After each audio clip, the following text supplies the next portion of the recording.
Very good morning and welcome back dear students. Chapter number 5 में second partition प्योरिटीज़ power इसका हम अध्ययन कर रहे थे, जिसमें हमने प्योरिटीज़ पावर को साबित करने के लिए, इसको प्रूव करने के लिए दो एपिसोड जो थे, उनमें से पहला एपिसोड तो लिया था महाभारत का और दूसरा एपिसोड लिया था यहाँ पर पावहरी बाबा का। दोनों एपिसोड में हमने बताया, दोनों घटनाओं में हमने बताया कि यहाँ जो शुद्धता होती है वही सर्वोपरि होती है, उसके द्वारा हम किसी भी चीज़ को बदल सकते हैं। या फिर हम दूसरा जो एपिसोड था महाभारत का, उसमें बताया गया था कि जैसी व्यक्ति की सोच होती है, जैसा व्यक्ति का दिमाग होता है, वैसी उसकी दृष्टि होती है, वैसे उसका देखने का नज़रिया होता है।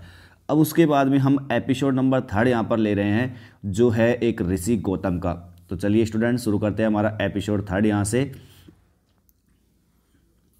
Once upon a time one particular rishi called Gautama did tapasya to obtain certain powers. एक समय की बात है, वन पर्टिकुलर ऋषि, एक विशेष, पर्टिकुलर का मतलब होता है विशेष या खास, एक खास ऋषि है जिसका नाम है गौतम। तो गौतम जो ऋषि है उसकी बात चल रही है यहाँ पर। दृढ़ तपस्या, उसने तपस्या की। तो एक समय की बात है, एक गौतम ऋषि जिन्होंने तपस्या की टू ऑब्टेन सर्टेन पावर्स, कुछ निश्चित जो शक्तियाँ हैं उसको प्राप्त करने की, कुछ निश्चित शक्तियाँ प्राप्त करने के लिए उन्होंने तपस्या की। फॉर सेवरल डेज, अनेकों दिन, मंथ्स, महीने, साल ही ऑब्जर्व, उन्होंने किया, क्या किया, रिगोरस और ऑस्टेरिटीज। रिगोरस का मतलब हो गया कठोर और ऑस्टेरिटीज का मतलब हो गया तपस्या। तो उन्होंने दिनों तक, महीनों तक, सालों तक कठोर जो तपस्या की वो की। ही डिड नॉट ईट और ड्रिंक, उन्होंने ना तो कुछ खाया और ना ही कुछ पिया। ही स्टूड, वो खड़े हो गए, ऑन ए सिंगल फुट, एक अकेले, यानी कि सिंगल जो फुट यानी कि अकेला पैर जो होता है उस पर वो खड़े हो जाते। ही कंट्रोल द सेंसेज, उन्होंने अपनी इंद्रियों को वश में कर लिया था। सेंसेज का मतलब क्या हो गया, इंद्रियां, अपनी जो इंद्रियां थी उनको अपने वश में उन्होंने कर लिया था। ही मेडिटेटेड ऑन द चूजन डेइटी। अब देखो, चूजन का मतलब होता है चुना गया और डेइटी का मतलब होता है देवता। इसका मतलब चुना गया देवता का मतलब है यहाँ पर हम पढ़े जो चुने गए देवता होते हैं, यानी कि हमारे इष्ट देव। तो यहाँ हो गया चूजन डेइटी का मतलब क्या हो गया, इष्ट देव। तो ही मेडिटेटेड ऑन द चूजन डेइटी, तो उन्होंने अपना जो इष्ट देव था उसका मेडिटेट किया। मेडिटेट का मतलब उसका गहन चिंतन किया, उसको एक तरीके से कह सकते हैं, उसमें आस्था बनाई। वन डे, एक दिन, इन द मॉर्निंग, सुबह के वक्त, ही वेंट, वो चले गए, टू द रिवर, कहाँ चले गए वो, नदी में। फॉर ए होली डिप, किसके लिए, होली डिप का मतलब पवित्र डुबकी लगाने के लिए, नहाने धोने के लिए, अपन जो कह सकते हैं कि नहाने के लिए वो नदी में चले गए। On the bank of the river, अब उस नदी के बैंक, बैंक का मतलब हो गया किनारा, तो उस नदी के किनारे पर देयर वाज ए ट्री, वहाँ पर एक पेड़ था। तो जहाँ पर वो नहाने के लिए गए थे, जहाँ पर होली डिप लगाने के लिए गए थे, वहाँ पर एक पेड़ भी था। The branches of the tree, और उस पेड़ की जो शाखाएं थी, वर आउट स्ट्रेचिंग, वो बाहर की तरफ फैली हुई थी, टुवार्ड्स द रिवर, नदी की ओर। यानी कि उस पेड़ की जो ब्रांचेज थी, शाखाएं जो थी, वो नदी के बाहर की ओर, वो सॉरी पेड़ के बाहर की ओर, नदी की ओर वो फैली हुई थी। एक क्रेन वाज सीटेड, और एक सारस, क्रेन का मतलब क्या हो गया, सारस, एक जो सारस था वाज सीटेड, वो बैठा हुआ था, अमंग द ब्रांचेज, उन टहनियों के बीच में। When Gautama was in neck deep water, और जब गौतम जो ऋषि, जब वो गर्दन तक के गहरे पानी में थे, when Gautama was in neck deep water, neck का मतलब गर्दन, डीप का मतलब गहरा, वाटर का मतलब पानी, यानी कि गर्दन तक गहरे पानी में जब वो थे। फेसिंग टुवार्ड्स द सन, सूर्य की तरफ अपना फेसिंग करते हुए, अपने सूर्य की तरफ अपना चेहरा था उनका। विद एन ऑस्टियर माइंड, बड़े ही ऑस्टियर माइंड के साथ थे। ऑस्टियर का मतलब हो गया तपस्या में लीन। तो वे जब गौतम ऋषि जो था वो गर्दन तक गहरे पानी में था और सूर्य की तरफ अपना फेस किए हुए था, और अपने कह सकते हैं कि with an austere mind, austere mind का मतलब वो तपस्या में लीन था, तपस्या में लीन था उस समय पर, यानी कि अपनी तपस्या कर रहा था गहरे पानी में वो। उसके बाद क्या होता है, the droppings of the crane fell on his head. अब क्या होता है कि जो ड्रॉपिंग्स, ड्रॉपिंग्स का मतलब होता है गिरने वाली। अब गिरने वाली क्या है, उसकी बीट है, जो अब सारस की जो बीट होती है ऑन द क्रेन, सारस की जो बीट थी, फेल ऑन द हेड, वो उसके सिर पर गिर गई। तो उस समय पर जब वो होली डिप लेने जा रहा था, तब उस समय पर जो सारस की जो बीट थी वो उसके सिर पर गिर गई। ही फेल्ट डिस्टर्ब्ड, अब इससे वो डिस्टर्ब हो गया। इससे वो निराश हो गया, उसको बुरा लगा, एनॉयड, और वो क्रोध में आ गया। एनॉयड का मतलब क्या होता है? क्रोध में आना। तो इस प्रकार से वो क्रोध में आ गया वहाँ पर। उसके बाद क्या होता है? He looked at the bird with anger, वह उसने गुस्से के साथ में, एंगर के साथ उसने उस पक्षी को देखा। The next moment the bird fail died, और उसी क्षण, द नेक्स्ट मोमेंट, अगले ही क्षण जो पक्षी जो था फेल डेड, वो नीचे गिर गया, यानी कि मर करके नीचे गिर गया। द ऋषि वाज हैप्पी, अब जो ऋषि जो था वो बड़ा खुश था। बिकॉज ही हैड ऑब्टेन, क्योंकि उसने प्राप्त कर ली थी। टू किल ए बर्ड, क्या प्राप्त कर ली थी उसने? द पावर, पावर का मतलब शक्ति। टू किल ए बर्ड, एक पक्षी को मारने के लिए। बाय हिज वेरी गेज, केवल दृष्टि मात्र से ही। वेरी गेज का मतलब क्या हो गया? दृष्टि मात्र।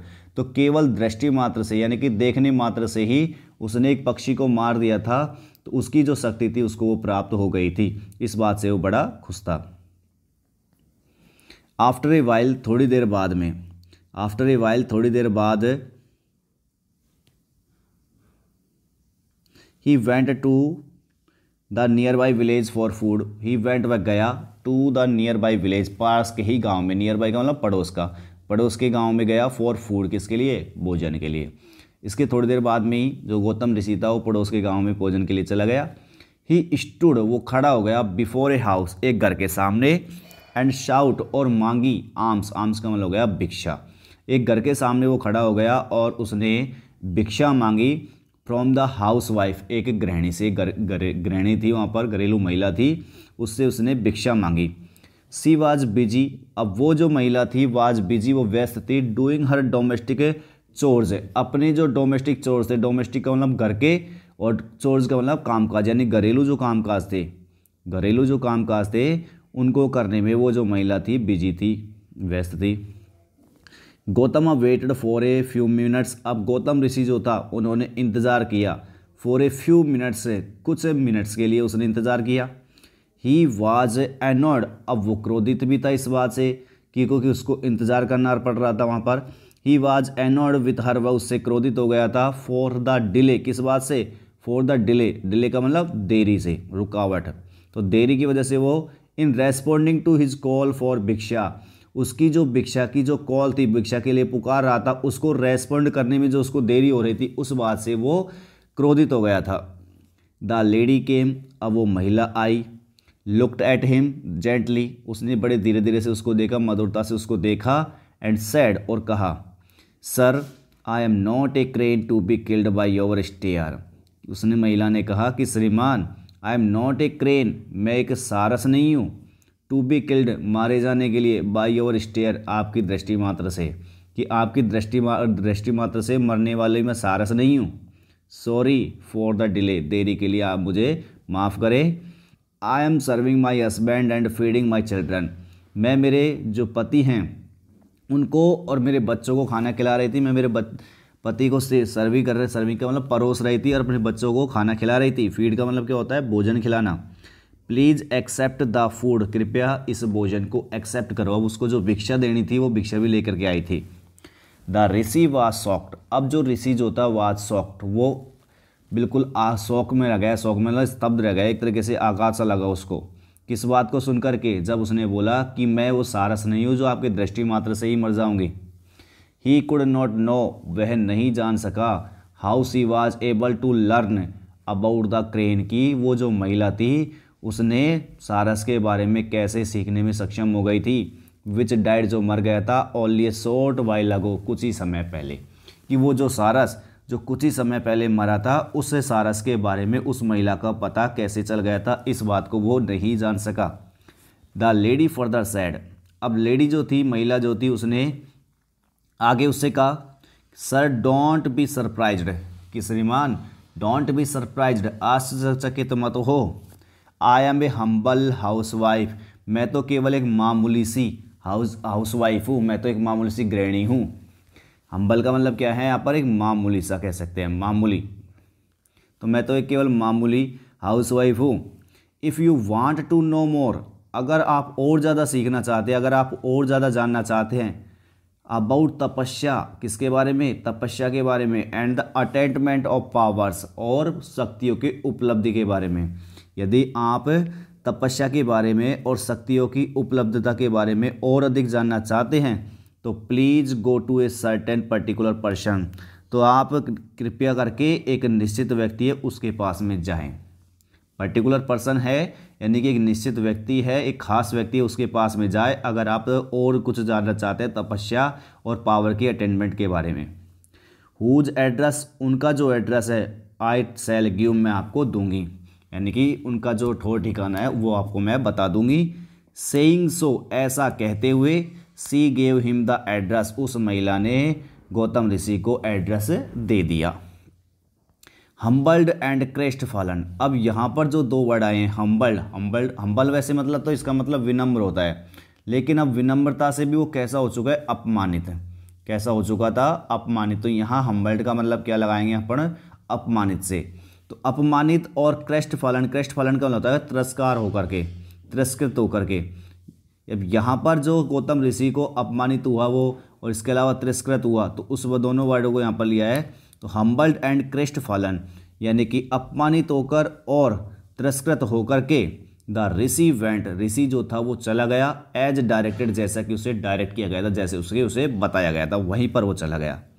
It was a greater shock, और ये इससे भी बड़ा शौक था, यानी कि अभी जो उसको शौक लगा था कि उस महिला को क्रेन के बारे में सब कुछ पता था, इससे भी बड़ा एक और शौक लग गया। It was a greater shock, इसे एक बहुत बड़ा धक्का और लगा, टू हिम, उसे, to see the particular person, उसे पर्टिकुलर पर्सन को देख करके, यानी कि जो महिला ने पर्टिकुलर पर्सन को बताया था उस पर्टिकुलर पर्सन को देख करके उसे और भी बड़ा शौक लगा। To be an ordinary simple man, कि वो जो आदमी था वो बिल्कुल एक साधारण सा व्यक्ति था। इस बात को देख करके उसे और बड़ा शौक लगा।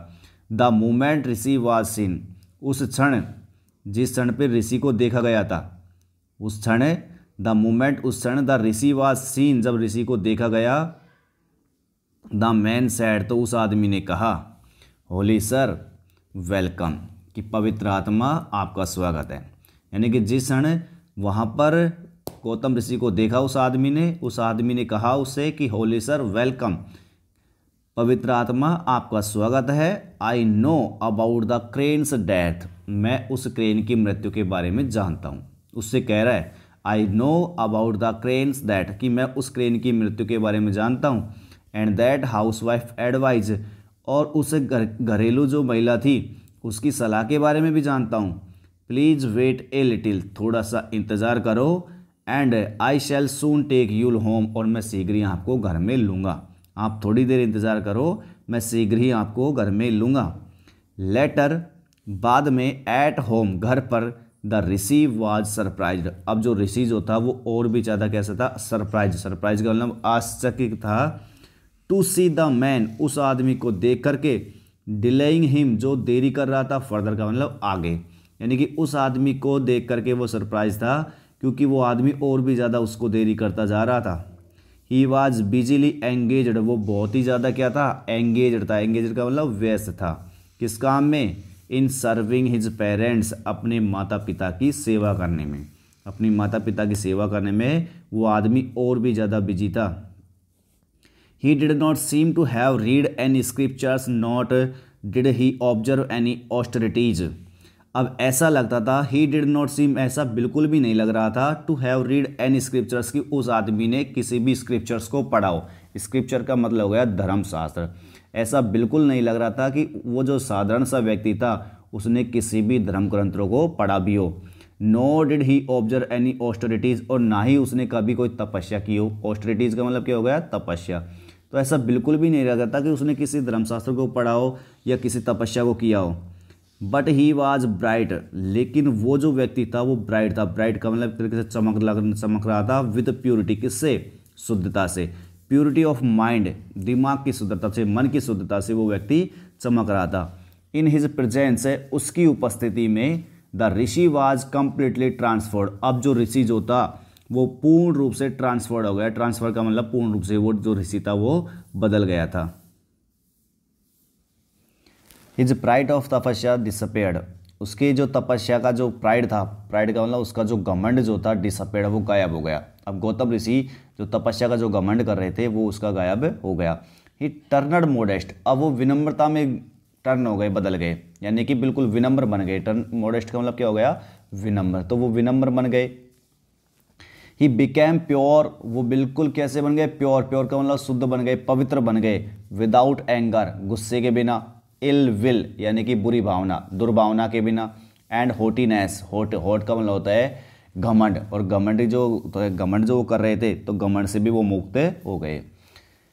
He who is sincere in service, faithful in doing duties and loving without selfishness is pure. अब यह क्वेश्चन बनता है कि व्हाट इज प्योर, शुद्ध कौन है, सॉरी हु इज प्योर, शुद्ध कौन है।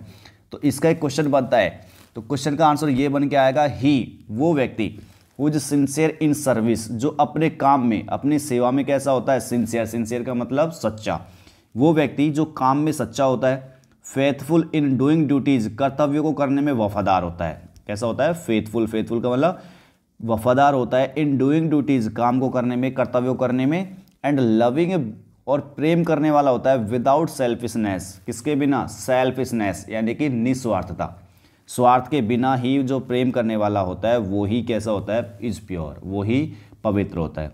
तो हु इज प्योर, वह व्यक्ति जो सर्विस में यानी काम करने में बिल्कुल सच्चा हो, अपने कर्तव्यों करने में वफादार हो, और बिना किसी निस्वार्थ भाव के, बिना किसी स्वार्थ भाव के प्रेम करने वाला हो, वही व्यक्ति कैसा होता है, pure. The power of purity, पवित्रता की जो शक्ति होती है, इज़ वेरी हाई, वो बड़ी ऊंची होती है, ज़्यादा होती है। एंड प्राइसलेस, और वो बड़ी अनमोल होती है। तो पवित्रता की जो शक्ति होती है वो बड़ी ही ऊंची और अनमोल होती है। The elements of the nature have the ability to purify not only things but also beings as well. अब देखिए यहाँ बात कर लेते हैं एक, देखो the elements of nature, elements का मतलब होता है तत्व, कि जो प्रकृति के जो तत्व होते हैं, हैव द एबिलिटी, इनके पास एबिलिटी होती है, इनके पास योग्यता होती है। To purify not only things, ना केवल चीज़ों को प्यूरिफाई करने के लिए, प्यूरिफाई का मतलब पवित्र या शुद्ध। तो जो प्रकृति के जो तत्व होते हैं, ये प्रकृति के तत्वों के पास ना केवल चीज़ों को शुद्ध करने की एबिलिटी होती है, बल्कि बींग्स, बींग्स का मतलब प्राणियाँ, यानी कि जो मानव प्राणी या जानवर जो भी होते हैं, तो प्राणियों को भी शुद्ध करने, एज वेल का मतलब साथ साथ। तो प्रकृति के तत्वों के पास में ना केवल चीज़ों को शुद्ध करने की शक्ति होती है, बल्कि प्राणियों को भी शुद्ध करने की शक्ति इनके पास होती है। Man makes use of the elements to purify his body, मानव जो होता है, मेक्स यूज, वो उपयोग करता है, किसका, ऑफ द एलिमेंट्स, यानी कि इन प्रकृति के तत्वों का उपयोग वो करता है। टू प्यूरिफाई हिज बॉडी, अपने शरीर को शुद्ध करने के लिए। मानव अपने शरीर को शुद्ध करने के लिए प्रकृति के जो तत्व होते हैं इनका उपयोग करता है। वेरी ऑफन, अक्सर, वेरी ऑफन अक्सर, for want of proper and pure environment, proper and pure environment, proper का मतलब उचित और प्योर का मतलब शुद्ध, एनवायरमेंट का मतलब पर्यावरण। तो उचित और शुद्ध पर्यावरण को प्राप्त करने के लिए, या यूँ कहें कि प्रॉपर यानी कि उचित और शुद्ध जो वातावरण है उसको, उसकी चाहत में मैनी ए जैम, बहुत सारे हीरे मोती, जैम का मतलब क्या हो गया, हीरे या मोती, तो बहुत सारे हीरे मोती रिमेन्स रह जाते हैं, हिडन छिपे हुए, इन सैंड, सैंड्स का मतलब रेत में। तो उचित और शुद्ध वातावरण की चाहत में बहुत सारे हीरे मोती ऐसे हैं जो सैंड, सैंड्स का मतलब रेत में छिपे रह जाते हैं, हिडन रिमेन्स, वो छिपे रह जाते हैं। एंड मैनी ये फ्लावर्स, और बहुत सारे ऐसे फूल होते हैं, विदर्स जो मुरझा जाते हैं, अवे अनसीन, वो भी कैसे, बिना देखे हुए, इन थॉर्न्स, थॉर्न्स का मतलब कांटों में। तो बहुत सारे ऐसे फ्लावर्स है, बहुत सारे ऐसे फूल है जो कांटों में बिना देखे ही मुरझा जाते हैं। विदर का मतलब क्या हो गया, मुरझा जाना। तो यहाँ पर कौन सी बात बताई गई है कि मनुष्य जो होता है, प्रकृति के जो तत्व होते हैं वो ना सिर्फ चीज़ों को ही बल्कि अपने प्राणी जो होते हैं उनको भी पवित्र करने की क्षमता रखते हैं। मनुष्य इन तत्वों से ही, प्रकृति के जो तत्व है इनसे ही अपने शरीर को शुद्ध करता है। अक्सर इस बात को देखा भी गया है कि अक्सर उचित और शुद्ध वातावरण की न मिलने के कारण, यानी कि इसकी चाहत में जब अपने पास शुद्ध और उचित वातावरण नहीं हो पाता तो उसकी चाहत में ना मिलने के कारण बहुत सारे हीरे या मोती जो होते हैं वो रेत में ही छिपे हुए पड़े रहते हैं। और बहुत सारे ऐसे फूल को देखा जाता है कि वो कांटों में लगे रहते हैं और मुरझा जाते हैं। Sometimes insufficient and improper training spoil the inward traits of virtue. कभी कभार, समटाइम्स कभी कभार, insufficient and improper training, insufficient का मतलब हो गया अपर्याप्त एंड इम्प्रॉपर का मतलब हो गया अनुचित। तो कभी कभार अपर्याप्त और अनुचित जो ट्रेनिंग होती है, ट्रेनिंग का मतलब प्रशिक्षण, स्पॉइल्स वो बिगाड़ देते हैं the inborn traits of virtue. Inborn का मतलब हो गया जन्मजात, ट्रेड्स का मतलब होता है प्रवृत्तियाँ या गुण कह सकते हैं एक तरीके से, या कह सकते हैं इस तरीके को कामकाज करने, ऑफ वर्च्यू, वर्च्यू का मतलब गुण। तो कभी कभार जो अपर्याप्त और अनुचित ट्रेनिंग होती है, ट्रेनिंग का मतलब प्रशिक्षण, तो कभी कभार ऐसा होता है कि हम किसी भी चीज़ को करने के लिए हमारे पास अपर्याप्त ट्रेनिंग होती है, अपर्याप्त प्रशिक्षण होता है या अनुचित प्रशिक्षण होता है। इसके वजह से भी हमारे जन्मजात, इनबॉर्न का मतलब हमारे जो जन्मजात, और इसके अलावा यहाँ पर दिया है ट्रेड्स ऑफ वर्च्यू, वर्च्यू का मतलब गुण, हमारे जो जन्मजात सद्गुण है, ट्रेड्स ऑफ वर्च्यू का मतलब डायरेक्ट ले सकते हैं सद्गुण, तो हमारे जो जन्मजात सद्गुण है वो भी बिगड़ जाते हैं। यदि हमारे पास में इनसफिशिएंट ट्रेनिंग हो, इम्प्रॉपर ट्रेनिंग हो, तो हमारे जो जन्मजात सद्गुण हैं वो भी बिगड़ जाते हैं। इवन इफ चाहे से द इनबॉर्न नेचर, चाहे से जो जन्मजात प्रवृत्ति है, हमारी जन्मजात जो प्रकृति है, इज ए लिटिल इम्प्योर, वो थोड़ी सी भी इम्प्योर हो, वी कैन प्यूरिफाई इट, तो हम इसे प्यूरिफाई कर सकते हैं। कभी कभार ऐसा होता है कि हम शुरू से एक गलत एटमॉस्फेयर में, गलत जो हमारा वातावरण होता है उसमें रहा करते थे, शुरुआत से हमारा जो बैकग्राउंड होता है वो बेकार है, लेकिन उसके बाद में जब हम दूसरे तरीके के बैकग्राउंड में जाते हैं, दूसरे एनवायरनमेंट में जाते हैं, तो अपने आप को उसी के अनुरूप ढालने लग जाते हैं। तो वही चीज़ यहाँ बताई जा रही है कि हमारी जो ट्रेनिंग अगर ठीक हो, अगर चाहे हमें एक गलत वातावरण से निकल के जा रहे हैं, बाहर दूसरी जगह जा रहे हैं, तो अगर हमारी ट्रेनिंग उस समय शुरुआत में गलत थी, बाद में अगर वो ट्रेनिंग सही होने लग जाती है, तो हमारे जो गुण हैं वो अपने आप ही सही हो जाने लग जाएंगे। लेकिन मान लीजिए हम पहले अच्छे उसमें थे, वातावरण में थे, उसके बाद एक गलत एटमॉस्फेयर में हम फंस गए, तो उस समय पर हमारे जो गुण हैं वो भी अवगुण में बदलने लग जाते। तो वही बातें यहाँ बताई जा रही है कि कभी कभार ऐसा होता है कि हमें अपर्याप्त और अनुचित जो ट्रेनिंग होती है वो भी हमारे जन्मजात गुणों को बिगाड़ देती है। हम जन्म के समय गुण हमारे जो थे वो अच्छे थे, सद्गुण थे, लेकिन अब जब हमारे पास इम्प्रॉपर ट्रेनिंग है, यानी कि हम उचित काम नहीं करते हैं, तो भी वो गुण बिगड़ जाते हैं। दूसरी बात यही वो एक और बात बता देता है, even if the inborn nature, चाहे से जो हमारे जन्मजात प्रकृति है, चाहे से जन्मजात जो हमारा स्वभाव है वो थोड़ा सा ही इम्प्योर क्यों ना हो, उसे भी सुधारा जा सकता है। वी कैन प्यूरिफाई, हम उसे सुधार सकते हैं, एंड मेक इट परफेक्ट, और इसे पूर्ण बना सकते हैं थ्रू नर्चर। नर्चर का मतलब होता है पालन पोषण, तो पालन पोषण के जरिए हम इसे दोबारा से सुधार भी सकते हैं और इसे पूर्ण भी बना सकते हैं। वही बात आ गई, वातावरण का फर्क पड़ेगा सबसे ज़्यादा।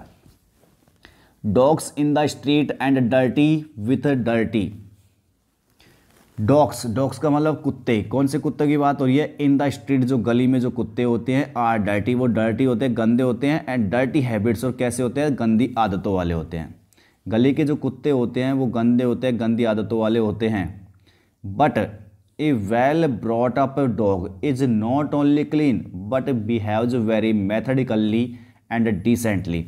लेकिन देखो, दो तरह के कुत्ते की बात यहाँ पर आ रही है। एक तो वो कुत्ते जो गलियों में डोलते हैं, वो कुत्ते वैसे गंदे होते हैं और साथ साथ रहते भी कैसे, गंदी आदतों वाले होते हैं वो। लेकिन ए वेल ब्रॉट अप डॉग, यानी कि इसका मतलब है एक अच्छे से पाला हुआ जो कुत्ता होता है, वेल ब्रॉट अप, अच्छे से पाला हुआ जो कुत्ता होता है, इज़ नॉट ओनली क्लीन, वो ना केवल बिल्कुल क्लीन होता है, क्लीन का मतलब बिल्कुल साफ होता है, बल्कि बिहेव्स, बल्कि वो व्यवहार करता है वेरी मैथडिकली। मेथड का मतलब हो गया एक तरीके से सिस्टम, यानी कि कह सकते हैं बिल्कुल सभ्यता पूर्वक वो व्यवहार करता है। डिसेंटली का मतलब श्रेष्ठता पूर्वक। अब देखो दोनों ही वर्ड आ रहे हैं, डिसेंट का मतलब भी सभ्य होता है, यानी कि श्रेष्ठ बना सकते हैं अपने यहाँ पर। तो जो गली का जो कुत्ता होता है वो तो डर्टी हैबिट्स का होता है, बुरी आदतों वाला होता है। लेकिन जो एक वेल ब्रॉट अप डॉग होता है, यानी कि एक अच्छे से पाला हुआ जो कुत्ता होता है, वो ना केवल बिल्कुल क्लीन होता है, बिल्कुल साफ होता है, बल्कि वो सभ्यता के साथ में, बिल्कुल श्रेष्ठता के साथ में बिहेव करता है, व्यवहार करता है।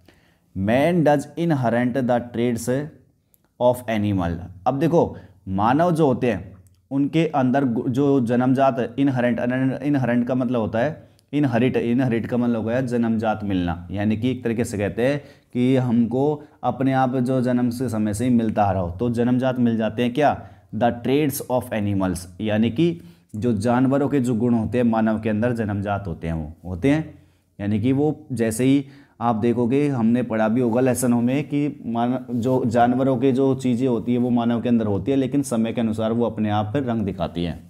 तो वही बात ये आ रही है, man does inherit the traits of animals, कि यानी कि मानव जो होता है उसके पास में जन्मजात होती है क्या चीज़ें, द ट्रेड्स ऑफ एनिमल्स, यानी कि जानवरों के गुण।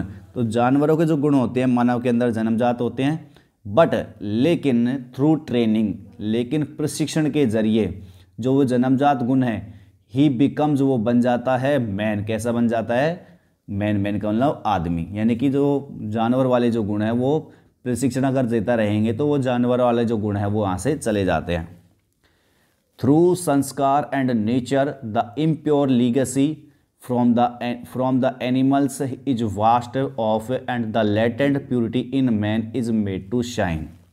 अब आगे बढ़ते हैं यहाँ, थ्रू संस्कार्स एंड नेचर, यानी कि अगर हम व्यक्ति के अंदर मानव के अंदर क्या डालें, संस्कार और नेचर का मतलब प्रकृति, यानी कि संस्कार और प्रकृति के जरिए द इम्प्योर लेगेसी, जो इम्प्योर लेगेसी है, इम्प्योर का मतलब अशुद्ध या अपवित्र, जो लेगेसी है, लेगेसी का मतलब विरासत, फ्रॉम द एनिमल्स, जो कहाँ से वो निकले हुए हैं, जानवरों से। तो यानी कि जानवरों से निकली गई जो विरासत में मिले हुए जो मानव के गुण हैं, हमने बताया कि जानवरों के गुण भी मानव के अंदर होते हैं।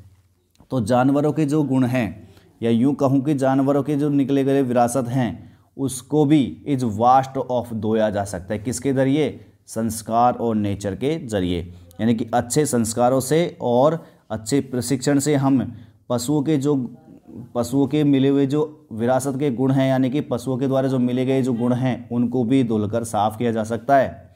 एंड और द लेटेंट प्योरिटी, लेटेंट का मतलब छिपी हुई, प्योरिटी का मतलब शुद्धता, इन मैन आदमी के अंदर इज मेड टू शाइन, वो चमकने लग जाती है।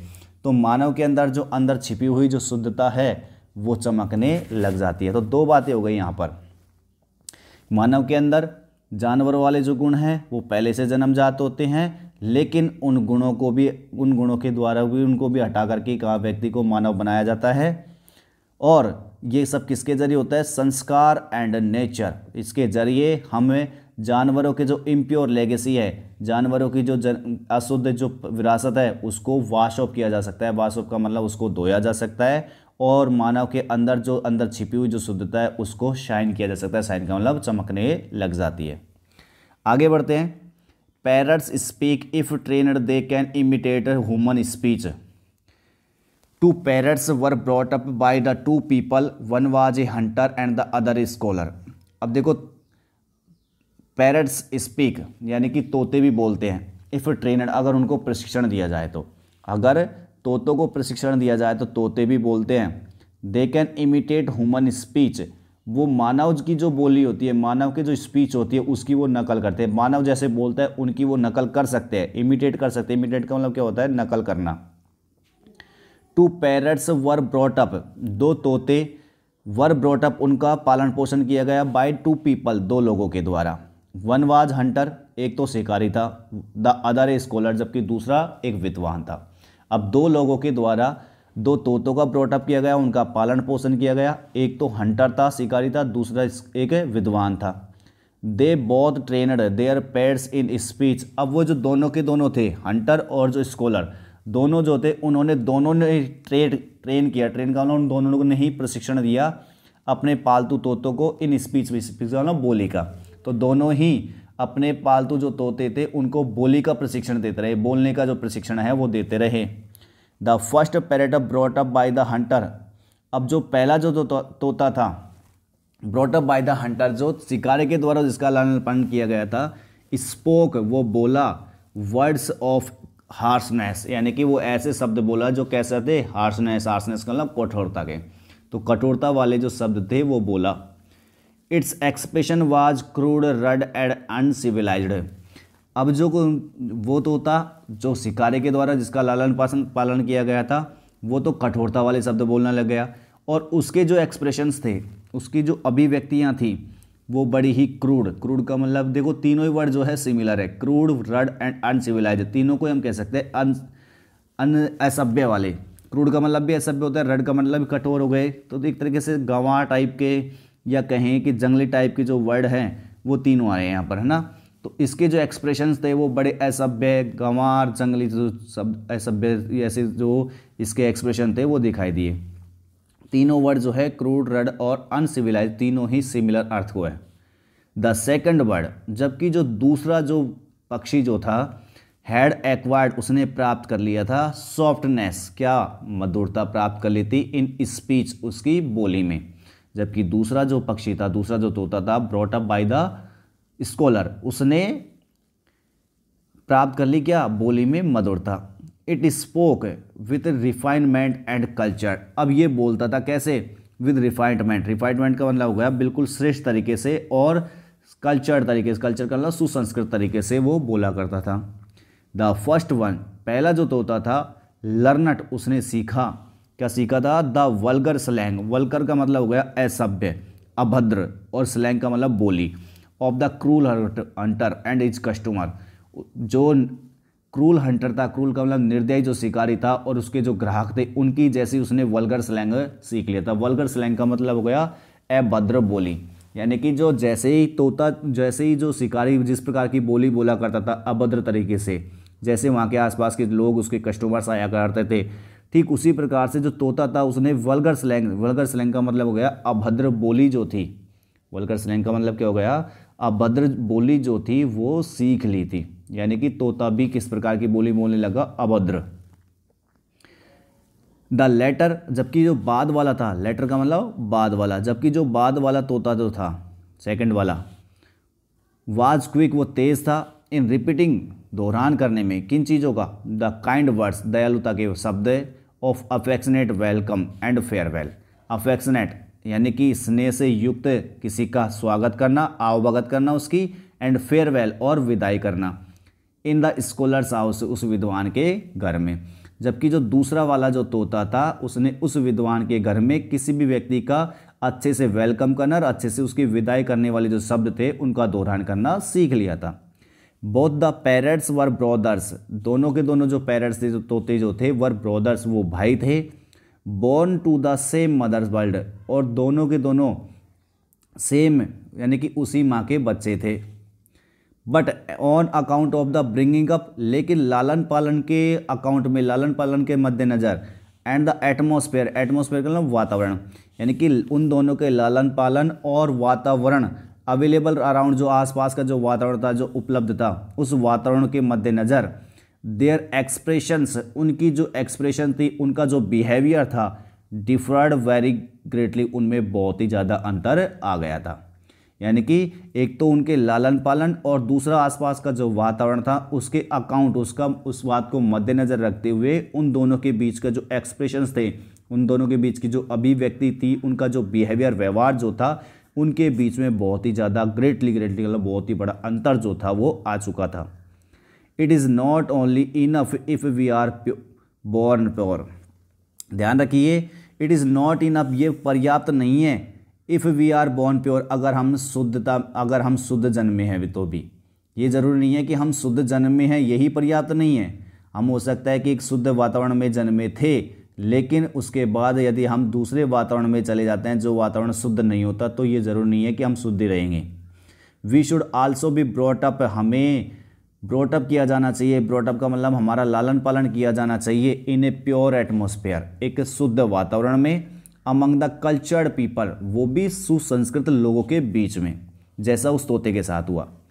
एल्स, ऐसा नहीं होने पर, द इनबॉर्न प्योरिटी, जो हमारे जन्मजात जो शुद्धता है, विल विदर्स अवे, वो मुरझा जाएगी, और विल गेट एक्लिप्सड, और वो एक तरीके से उस पर ग्रहण लग जाएगा, वो छिप जाएगी। एक्लिप्सड का मतलब क्या हो जाएगा, ग्रहण लग जाना या छिप जाना।